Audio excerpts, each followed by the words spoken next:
But let's say your PS5 is frozen, or for some reason you're unable to do the normal soft factory reset. Now you want to give it a few seconds until it completely turns off. And now with the PS5 console turned off, you can try and restart to see if it solves the problem. And to restart, all you need to do is simply press on the power button once. Simply press and hold the power button until you hear the first beep. So when you press it once, you'll hear the first beep immediately. Hold it in until you hear the second beep, and then you can release. Alright, so let's go for it. Press and hold. First beep, second beep, release. And this will basically put your PS5 in safe mode. Now at this point, connect your controller to the console using the USB cable.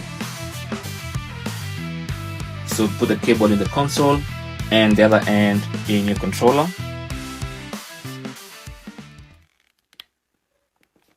And then press the PS button.